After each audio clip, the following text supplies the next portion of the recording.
All right, everyone, welcome back to the Beyond Sunday podcast. This is the space where we get to come together and take the conversation that begins on Sunday morning and go a little bit deeper, go a little bit further. Our desire is that there's a space to talk about what God might still be saying. And today we get to have Max with us again. Max, how are you doing tonight? Doing great. Awesome. Max preached at Next Step while I was away on an anniversary vacation. So thanks, Max, for stepping in there. What you're saying is you're fresh. I'm so ready for this. You're slow. Yeah. Yeah, I mean always, but like maybe especially now. So we'll get to the conversation in just a minute, but before we do, check out this video.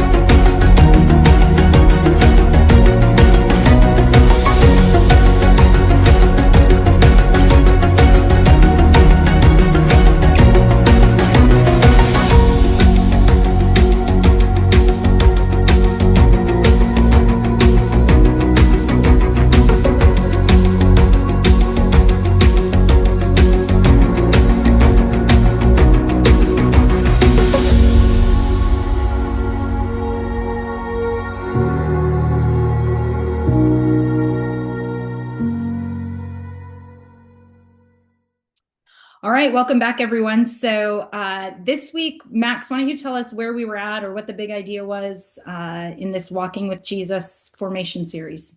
Yeah, so this week, I think appropriately enough, we were talking about hospitality in a time of hostility, which it kind of feels all too familiar for a lot of days. So that was what we talked about, which it was great. There was an energy this week, with people missing and here and there. Just started right away with music and there's definitely an energy there. So it made it fun, actually. Nice. Yay! Spirit showed up. Yep, for sure. That's good. Good stuff. So Devin, where were you at in the text this week? We kind of were followed a couple of the Revised Common Lectionary scriptures, Isaiah 1, Psalm 32, really to land at Luke 19 with Zacchaeus and Jesus encountering Zacchaeus coming through Jericho, but using and utilizing scriptures, Isaiah 1, and just what Israel is navigating, and that they've offered all this worship, but they haven't offered their heart. They've offered a lot of religious tradition and sacrifice, and God's like, I'm going to hide my face from you. Yeah. You offer me prayers, and I'm not showing up. And because their heart was not where God was attuned to God. And then Psalm 32 is this like David's confession before God, that in the confession that David offers God, there's like a lifting of a weight or a burden, and that God sees him and forgives him, to then land in Luke 19 with Zacchaeus, who seemed to put all of this together, that Jesus encounters Zacchaeus, and you see those religious leaders who are around, like they're questioning, why is Jesus going to a sinner's house? And in the encounter with Zacchaeus repents and confesses and desires to make things right in his encounter with Jesus. And that is a stark contrast to how this story started. You know, when he encounters that he just climbed up a tree to go to see him walk through. Okay. And then Jesus saw him, pointed him out. It's like, I'm coming to your house. Yeah. Yeah. So Max, were you also in some of those same places, or where were you at in the text? Yeah, I'm all over the place, right? I'm all over the board here.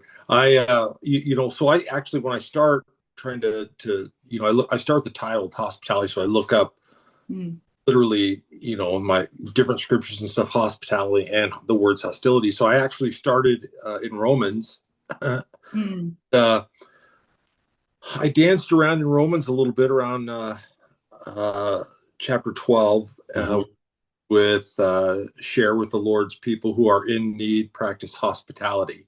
Yeah. I started there, and then I went to, before I got to Zacchaeus, I went to Job, actually.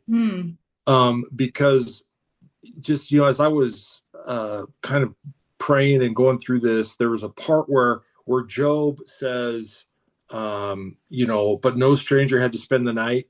You remember that, where he says, no stranger has to spend the night in the street. my door is always open. And Mm. that kind of kicked me into gear with, it's easy to be hospitable when we're happy, right? Good.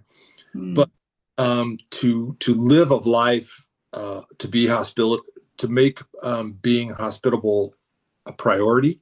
Mm-hmm. That Job, with everything he went to. And then, I talked a little bit about, what Peter said, and then went into Zacchaeus. Yeah.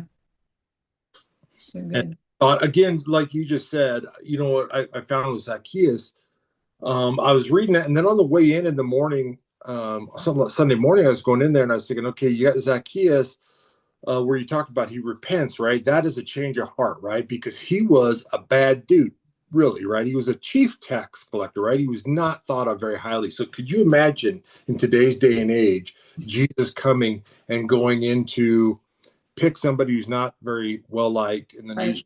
Jesus goes them. Everybody would be like, whoa, what? Yeah. Yeah. Where we need to be, we need to go to where we're, desired or needed. And so then I also used, if you go back in Luke just a little bit to, the Pharisees invite Jesus in, and the woman cleans his feet with her tears and her hair. So you had kind of two, let's bring Jesus in, but only on one side of that did one really have a change of heart, right? The Pharisees were like, come on in and check out, whatever. Yeah. And it took a sinner, a poor woman, to kind of get that parable across, where Zacchaeus, that to me was just a really fascinating kind of example of the same kind of scenario where one person recognized and the other group did not. Yeah. It came to mind too, leading into Sunday, was that Zacchaeus, the story of Zacchaeus. So we've sung it as kids, maybe we've grown up in church, and I have a tendency in these kinds of stories to read through it like, I already know it. I know the story of Zacchaeus. He climbs up a tree, he's short, he can't see, he wants to see Jesus, he comes in, I'm coming to your house. But if we slow down long enough to recognize, like you just mentioned, a chief tax collector. So amongst the Jews, not well, you said not well liked. Like, he's probably hated. I mean, it's really like, when I see you coming, I'm going to duck down an alley and avoid your presence, because you're unethical and immoral. And if I'm near you, maybe you're going to take more of my money, which I'm just not going to stick around for that. And so, likely among Jews, not a lot of friends. Yet he is Jewish by birth, and that's who Jesus calls out. I'm coming to your house. And yep. In this place, like, he's only got other like castaways at his house. That's who's going to come into his house. That's why the other Jewish, the leaders and Pharisees, are like, he's going to a sinner's house. And I was like, that's all who's going to be friends of this person.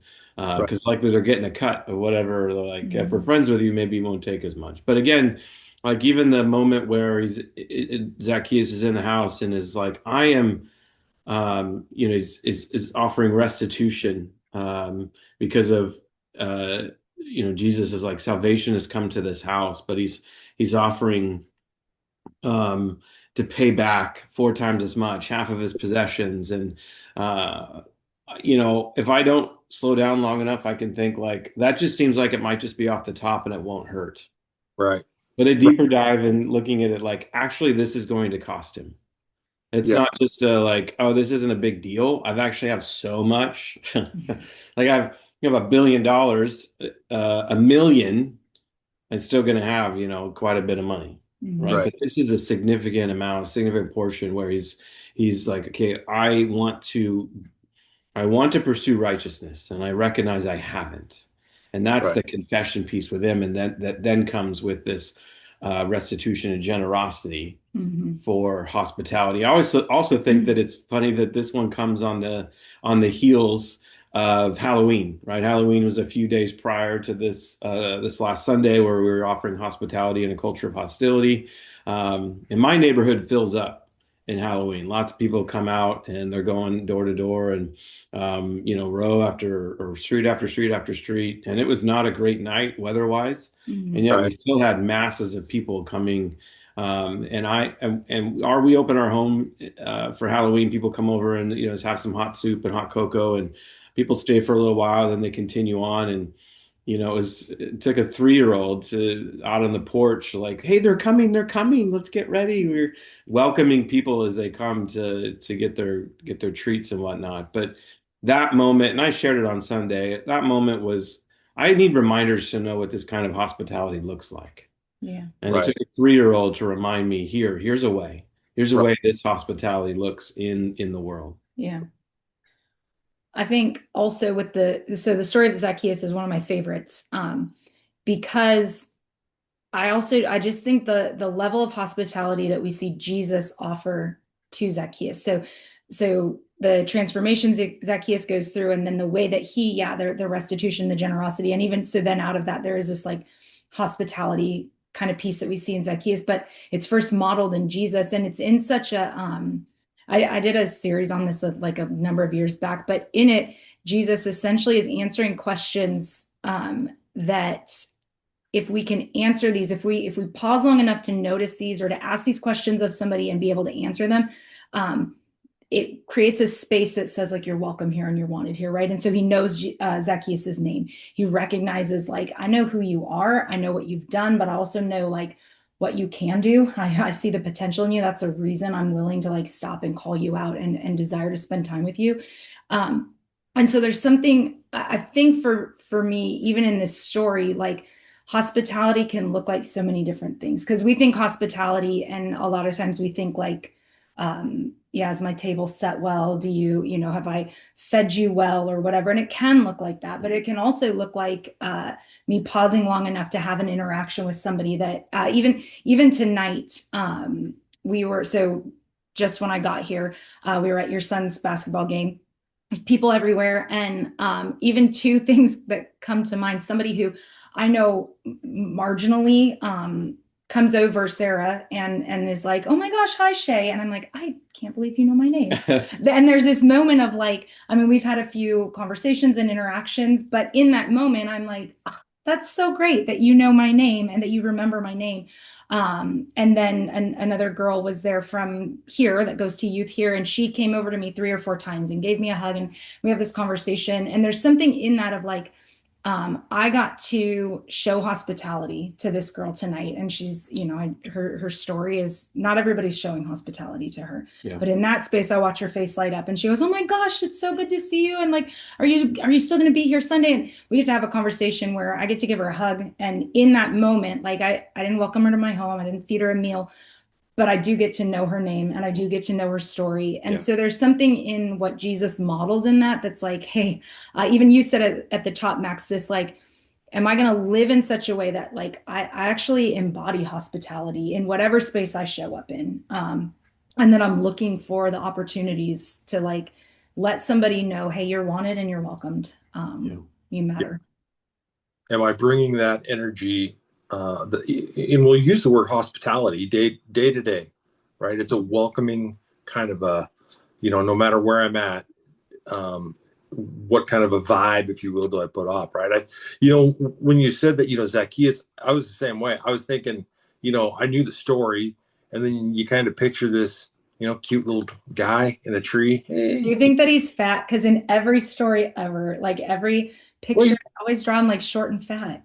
Well, because he's Jackson. He's supposed to be like a wealthy, Okay, but he climbed a tree. He can't be that fat. Right. That's true. Well, sycamore trees actually are really easy to climb. Yeah, right. They are. The sycamore fig trees are very easy to climb. So like a big guy could do it. Yeah, it's like the best tree climbing things in that area. Right. Sorry. That's okay. So that's what I was like, he was not well liked, right? So people, that's an important part of the story, right? Is that Jesus said, "Hey, yeah, I'll go to your house for dinner," to recognize the change in his heart, right? That is a hugely impactful part of the story. But it's kind of fun. Well, and I wonder if that's not, and I guess some of this we have to maybe infer, but I wonder if some of that too isn't where that change of heart. So yes, it's Jesus and he has an encounter with Jesus. And so that's powerful. We know that to be true. But I also wonder if some of that change of heart isn't like, hey, somebody saw past what I've done. Somebody saw past the job that I hold, or even the way I've treated people, enough to say, hey, I'd like to sit at your table and I'd like to spend some time with you. And I mean, I don't know, we see that, we know that that's true, right? We make movies about this and whatever, but like there's something about somebody pausing long enough to say, hey, I'll even notice you or have a conversation with you. I'll sit down and have a meal with you. You matter that much. And that can alter someone's life. Yeah. Right. Am I going to be the guy that says, okay, come on in and have dinner and just listen and enjoy and get to know? Or am I going to be more like the Pharisees and come on in and check out my house and check out, it's two vastly different approaches to being hospitable, if you will. Right. Yeah. Well, and I'm reading this book right now that you gave me, Under the Overpass, I think it's called. Mm-hmm.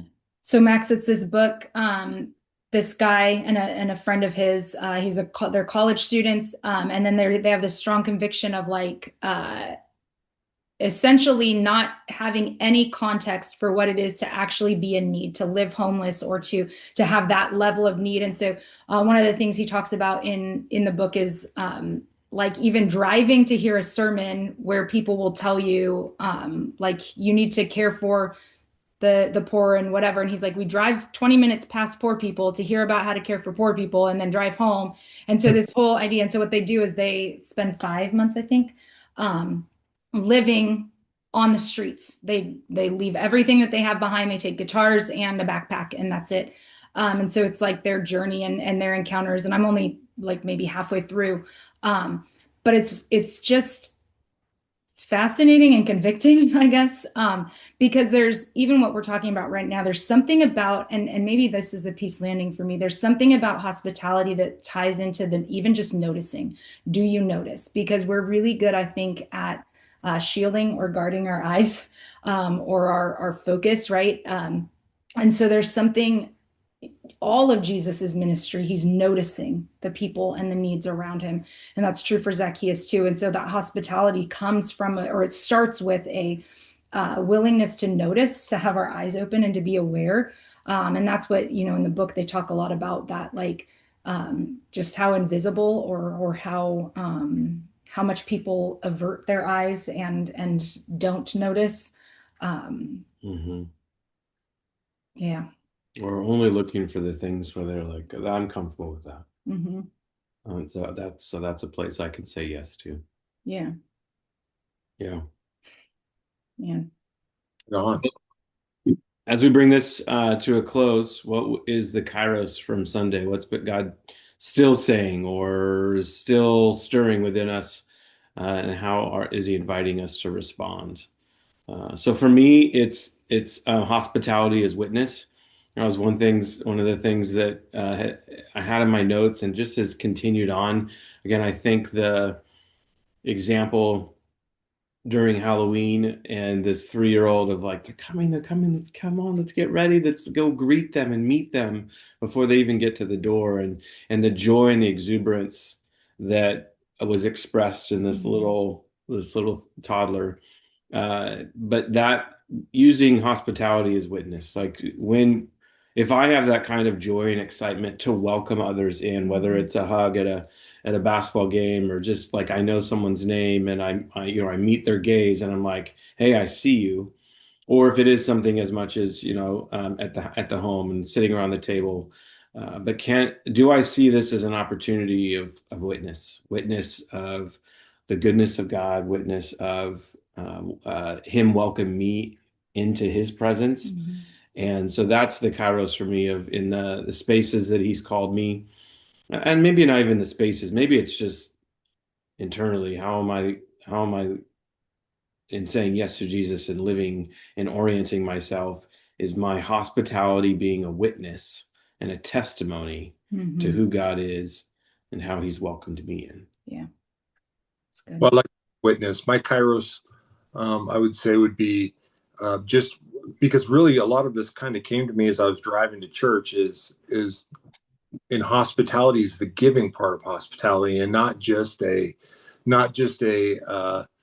a social kind of a gathering, you're giving of your time, of your energy, of your, so it really kind of shifted when I started thinking about Job. And really, will I have that kind of strength, no matter what's going on in my life, to always bring forth kind of that welcoming, hospitable vibe, right? I think it's so important. Yeah. I think for me, and this is not the first time I've had this Kairos reminder, but it is that noticing piece. It's a slowing down enough, because I think this story sits right before Jesus goes into Jerusalem. So this is like Jesus is walking towards the cross, like he's headed towards kind of the big thing, and he takes time for this. And I just know that I can get really focused on the things I'm supposed to be doing, or the tasks, or the to-do list, or I can be really busy and about the work of good things, or about the ministry, and I can use that as an excuse to not notice or not have time to pause and recognize somebody. So that reminder of like what matters, and if I desire for hospitality to be my witness, then I actually have to have my eyes opened and aware. And ask, maybe some of that too is just asking God to show me the places he desires me to pause and to welcome people in. I'd say both of your Kairos is actually landing in a space of like today. Today, these are true. And so what might God be speaking into today in regards to hospitality, no matter the circumstance, or actually better yet, when they are really difficult and I don't want to be hospitable, will I choose it? Will I open up space? Yeah, right? Well, both of those things actually sit in yours. So when I choose hospitality, regardless of my circumstance, or when I do pause to take notice, that's the witness that says, hey, something's different here, actually. This doesn't look like what everything else looks like. Yeah. It's like a communal Kairos. Is that a thing? Yeah. I think we all just had one together. Yeah, no, it's good. Kairos. Yeah, group Kairos. All right. Well, thank you. Thanks for listening. Thanks for joining us. As always, our prayer is that these are the kind of conversations you're having. We get to have these and talk about what God's still saying. But we want that for you too. So if you have people that you can wrestle through the text or wrestle through conversations with, we want to, that's our prayer for you. And so until next time, have a great week.